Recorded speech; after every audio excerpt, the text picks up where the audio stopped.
Today we are going to talk about finding zeros of a function. I'm going to first talk about what it means to find a zero of a function, and then we will take a look at how we would do this using the graphing calculator. When finding a zero of a function, you are looking for an input that produces an output of 0. So you're looking for that number that when you plug it into your function, you're going to get a 0 that comes out of it. This simply is just looking for the x-intercept. If you think about it, when you plug a 0 in for y, you're trying to figure out that x value that gives you that y value of 0. So when you look at the two graphs that are on the screen, each of those dots are on the x-intercepts of that function, where that graph of that function crosses the x-axis. Algebraically, to find the zero of a function, you set y equal to 0 and you solve for x. So in this example, y equals 4x minus 3, we plugged a 0 in for y, and we solved our equation for x and found that x is equal to 3/4. When x is equal to 3/4, y is going to be equal to 0. So that is the zero of the function y equals 4x minus 3. Same thing happens with quadratic functions. The only difference is here I'm showing you that you can factor, and when you factor you end up with two zeros. One of them when x is equal to 7 and one of them is x equals -2. The quadratic formula would also work in this situation where you substitute your a, b, and c into the equation and find the values of x. So that's how you can do it algebraically. We're now going to take a look at how we would do this using the graphing calculator.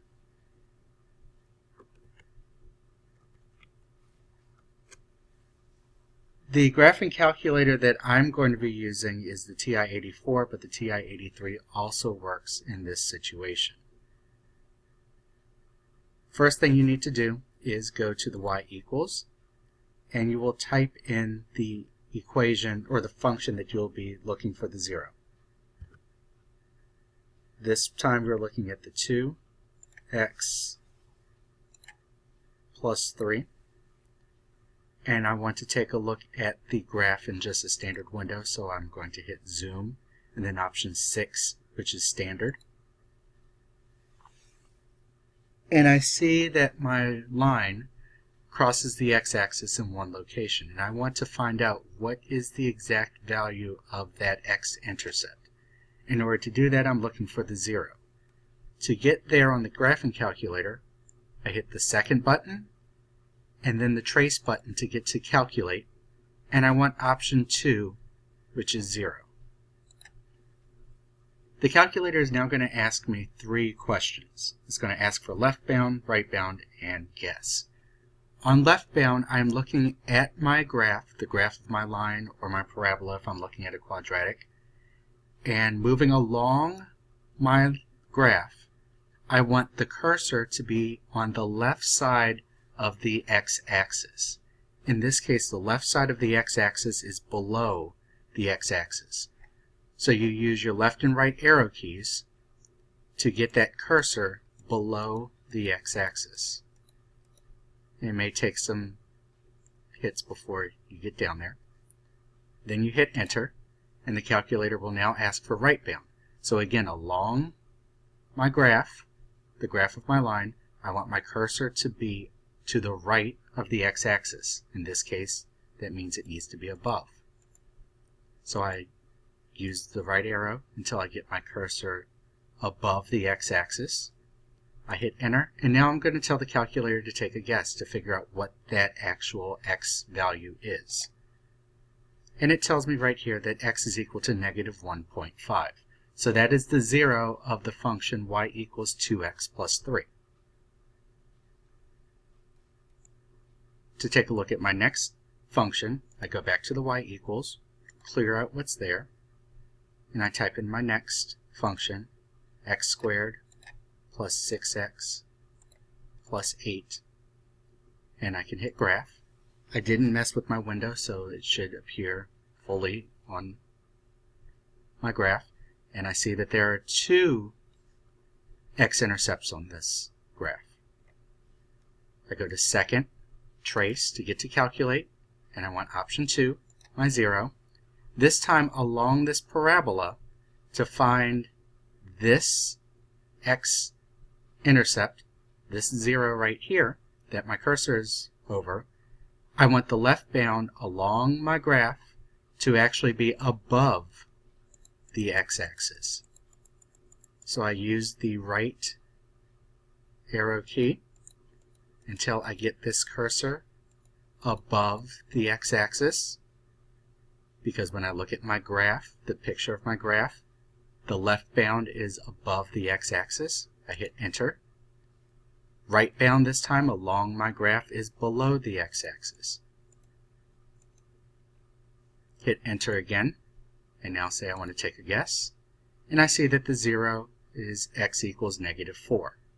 That gives me one of my zeros. My second 0 is right here, so I just repeat the process again. Second, trace to get to calculate. Option 2.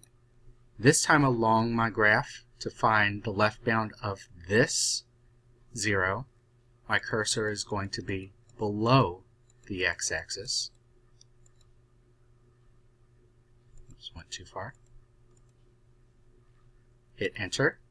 My right bound is going to be above the x-axis. Hit enter again.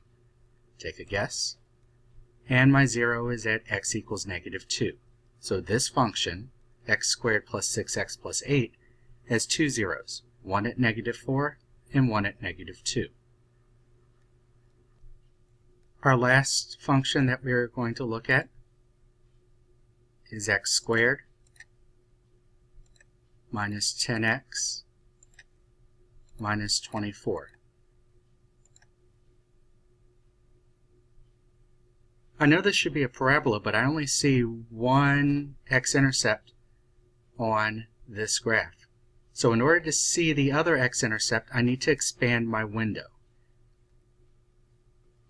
I'm going to look at my x-min and my x-max so that I can expand in those directions to see where my other intercept is.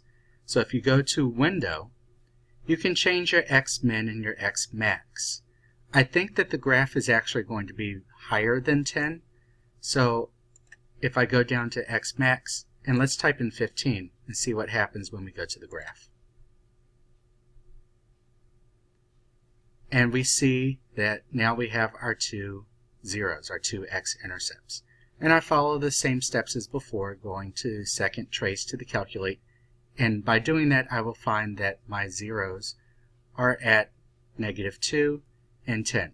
Go ahead and try that just to make sure that I did my math correctly.